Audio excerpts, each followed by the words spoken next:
नमस्कार, आप देख रहे हैं सुप्रभात बिहार और आपके साथ मैं हूं विवेक। विधानसभा चुनाव से पहले नीतीश कुमार एक बार फिर यात्रा पर निकलने वाले हैं।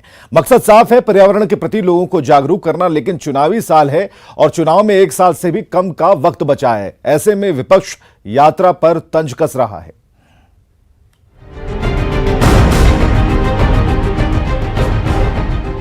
यात्राओं के जरिए सियासत करने वाले नीतीश कुमार फिर जनता के बीच जाने वाले हैं।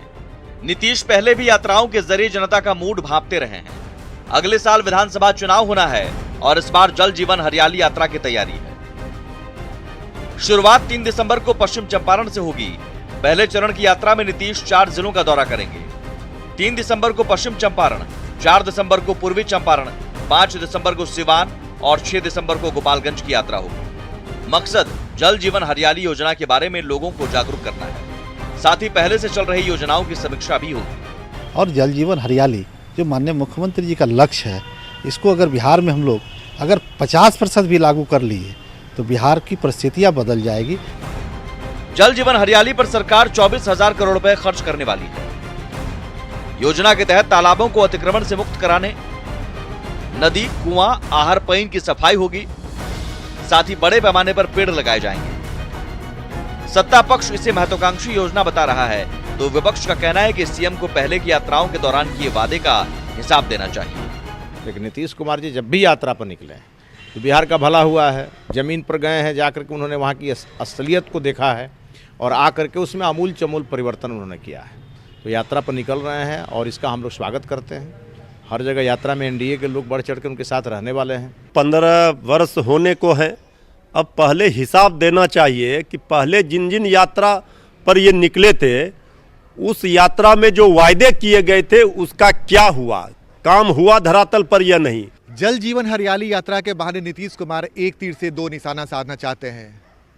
एक तरफ न सिर्फ लोगों को पर्यावरण से रूबरू कराएंगे, उन्हें जागरूक करेंगे, जनता के मूड को भी भांपने की कोशिश करेंगे कि आने वाले विधानसभा चुनाव के पहले क्या कुछ ऐसा किया जाए जिसका फायदा चुनाव में एनडीए गठबंधन को मिले।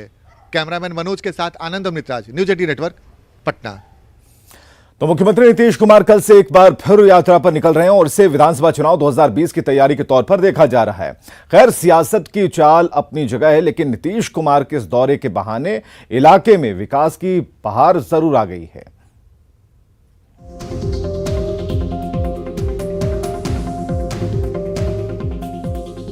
मुख्यमंत्री नीतीश कुमार 3 दिसंबर को बगहा के इसी चंपापुर गोनोली गांव से जल जीवन हरियाली यात्रा की शुरुआत करने जा रहे हैं। लिहाजा पूरा सरकारी अमला चंपापुर गांव की सूरत बदलने में लगा है। दोनों त्रिवेणी नहर के बीच बसे चंपापुर गांव में विकास की नदियां बहाई जा रही हैं।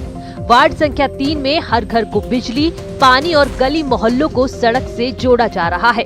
खुद अधिकारी घर घर जाकर लोगों से उनकी समस्या पूछकर उसका निदान कर रहे हैं और गांव में ही कैंप कर रहे हैं, जिससे थारू बहुल इस गांव के लोग भी यही चाह रहे हैं कि सीएम बार बार उनके गांव आए। गांव का बहुत विकास होता। मंत्री जी हमने कहा गांव में हमेशा आवे, हमने के गांव के विकास होके हमने खुश बनी जाए।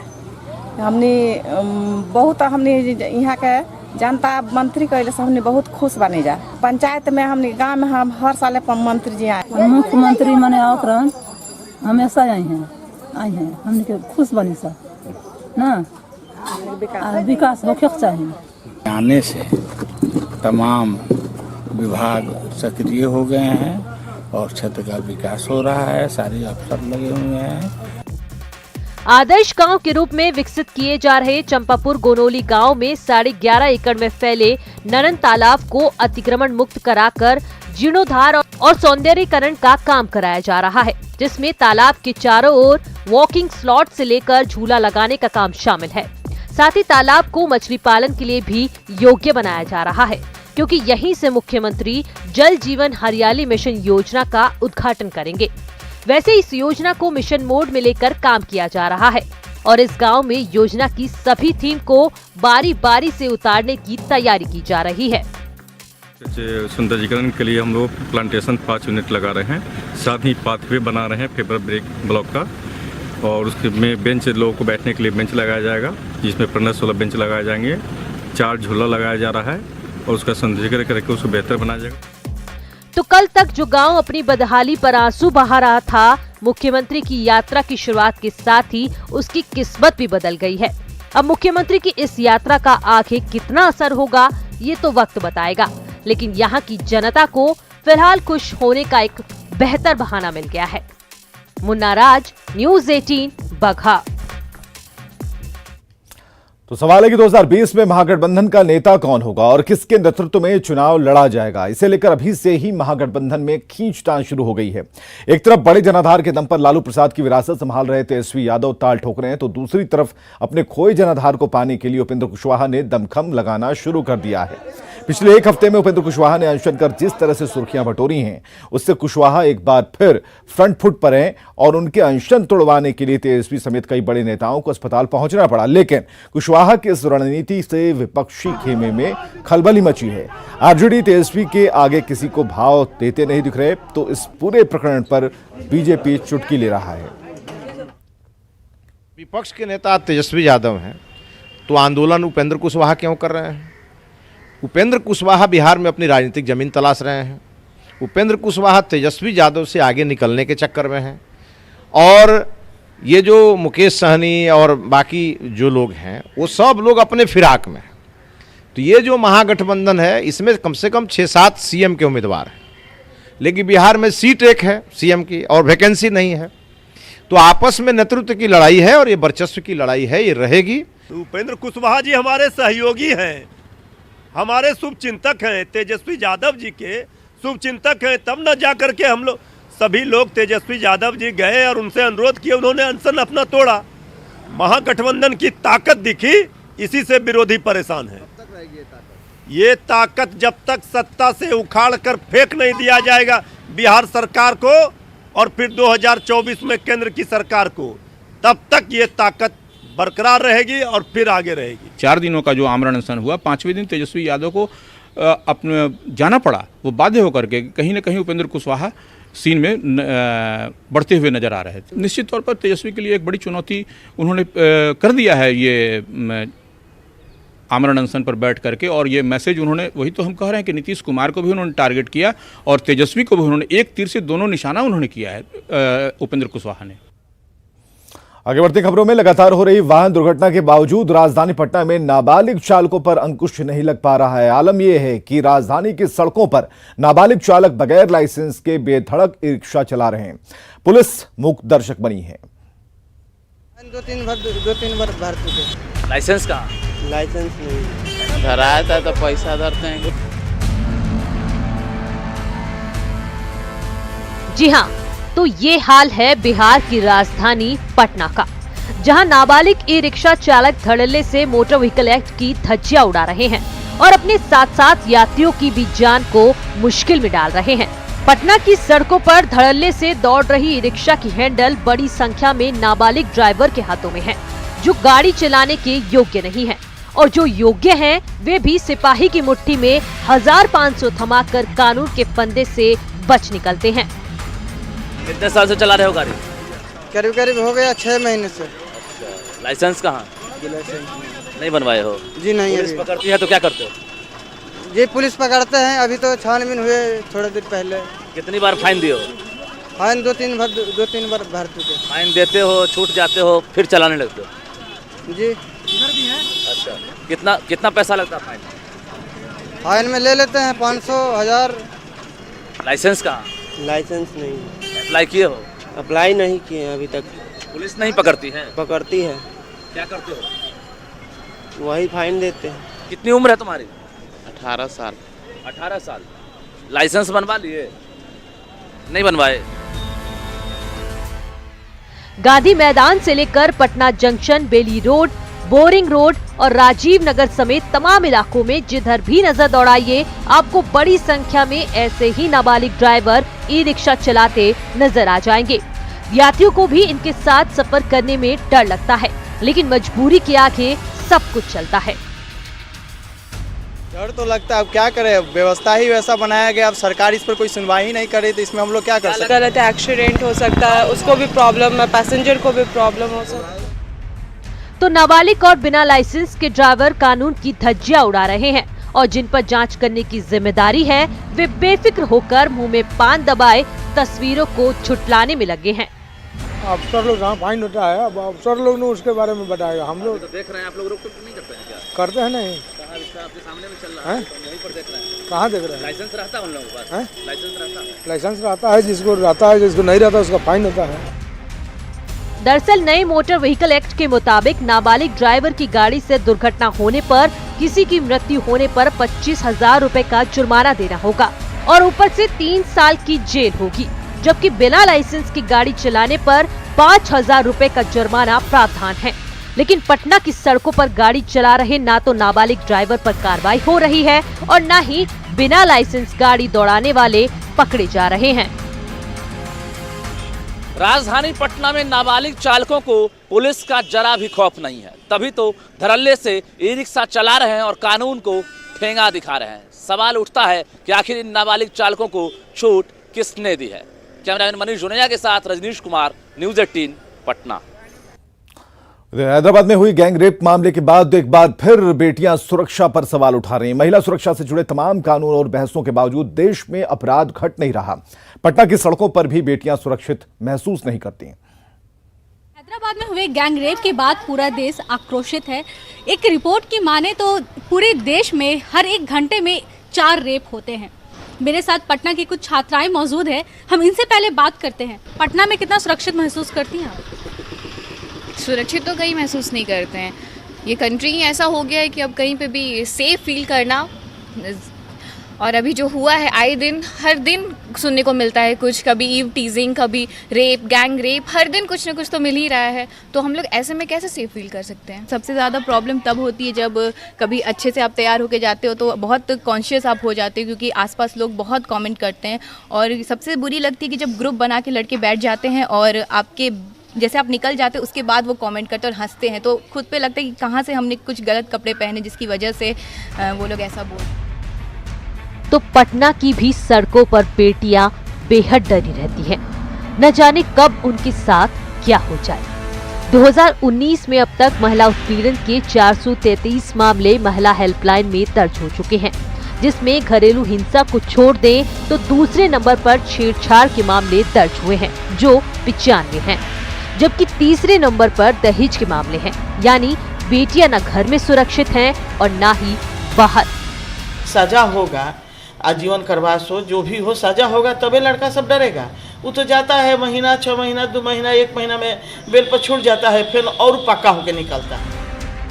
पटना पुलिस भी मानती है कि छेड़खानी के मामलों में वृद्धि हुई है और इसके तरीके भी बदले हैं, जिसमें महिलाओं को परेशान करने के लिए साइबर भी एक बड़ा माध्यम बन रहा है। लेकिन पुलिस का दावा है कि छेड़खानी की जितनी घटनाएं होती हैं उतनी दर्ज नहीं होती और इसके लिए पुलिस का रवैया भी जिम्मेदार है।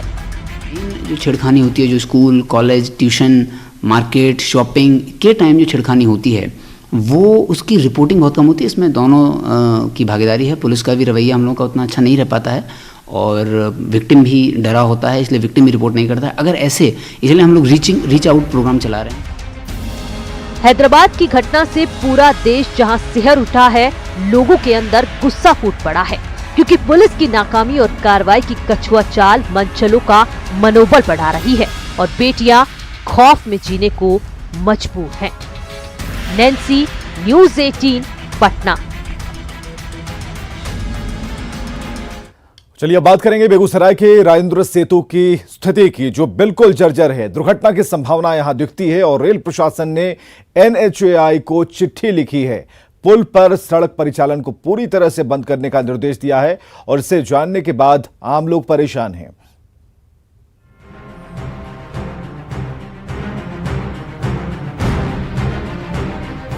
ठप हो सकता है राजेंद्र पुल पर परिचालन, बढ़ जाएगी उत्तर बिहार से दक्षिण बिहार की दूरी। यह हाल है उस एकमात्र पुल का जो उत्तर बिहार से दक्षिण बिहार को जोड़ता है। बेगूसराय के राजेंद्र पुल की इस जर्जर स्थिति के कारण ही रेल प्रशासन ने NHAI को चिट्ठी लिखकर सड़क परिचालन पूरी तरह बंद करने का निर्देश दिया है। लेकिन राजेंद्र पुल पर परिचालन बंद होने के बाद उत्तर बिहार से दक्षिण बिहार का सफर करीब 30 किलोमीटर बढ़ जाएगा और राजेंद्र पुल के बंद होने की स्थिति में आने जाने के लिए लोगों के पास गांधी सेतु और JP सेतु का ही विकल्प बचेगा, जिसे लेकर स्थानीय लोगों के साथ ट्रांसपोर्टर भी परेशान हैं। देखिए, यह पुल सिर्फ एक पुल नहीं है, यह हमारे बेगूसराय जिला और पूरे नॉर्थ बिहार की लाइफ लाइन है। अगर यह पुल बंद हो जाता है तो नॉर्थ बिहार की लाइफ लाइन ही कट जाएगी। इसलिए मेरा मानना है कि अगर इस पुल को बंद किया जाता है तो पूरे उत्तर बिहार की अर्थव्यवस्था और सामाजिक व्यवस्था भी प्रभावित होगी। हालांकि आम लोगों की समस्या को देखते हुए जिला प्रशासन ने 2 दिसंबर को NHAI और रेल प्रशासन के पदाधिकारियों के साथ एक बैठक बुलाई है, जिसमें इस बात पर चर्चा होगी कि पुल पर परिचालन बंद करने के अलावा क्या और कोई विकल्प है। प्रतिनिधि ने एक रिक्वेस्ट लेटर भेजा है, तो हम लोग एक बैठक करना चाह रहे हैं। NHAI के प्रतिनिधि को बुलाया गया है, मंडे को एक बैठक होगी, उसके बाद कोई उस पर सक्षम निर्णय लिया जाएगा। ये कोई पहली बार नहीं होगा जब राजेंद्र पुल पर परिचालन बाधित होगा। जर्जर हो चुके इस पुल पर कई बार सड़क मार्ग से गाड़ियों के परिचालन को रोका गया और पुल की मरम्मती के नाम पर करोड़ों रुपए की राशि खर्च की गई, लेकिन मरम्मती के बाद महज 6 महीने के भीतर ही दोबारा पुल जीर्ण शीर्ण हो गया और गाड़ियों के परिचालन पर रोक लग गई। पहले भी देखा जा चुका है, पहले भी बंद था। तो कितनी क्या कहते हैं उपभोक्ता वस्तु जो है और निर्माण सामग्री कितना महंगा हो चुका है। लोगों की परेशानियों को देखते हुए सरकार ने बेगूसराय जिले के सिमरिया और पटना जिले के हाथीदह के बीच राजेंद्र सेतु का निर्माण कराया था। निर्माण के समय से ही इस पुल की देखरेख में प्रशासनिक लापरवाही की बातें सामने आती रही। अब अगर एक बार फिर पुल पर गाड़ियों के आवागमन को रोका गया तो इसका प्रभाव बरौनी रिफाइनरी पर भी पड़ेगा और पेट्रोल डीजल सहित गैस की किल्लत भी पूरे बिहार की जनता को भुगतना पड़ेगा। न्यूज़ 18 के लिए बेगूसराय से संतोष की रिपोर्ट। नक्सल प्रभावित औरंगाबाद की बारूदी फिजाओं में इन दिनों फूलों की खुशबू फैल रही है। लीज पर जमीन लेकर जब एक युवक ने फूलों की खेती की तो उसकी मेहनत और परिणाम को देखने लोग दूर दूर से आ रहे हैं।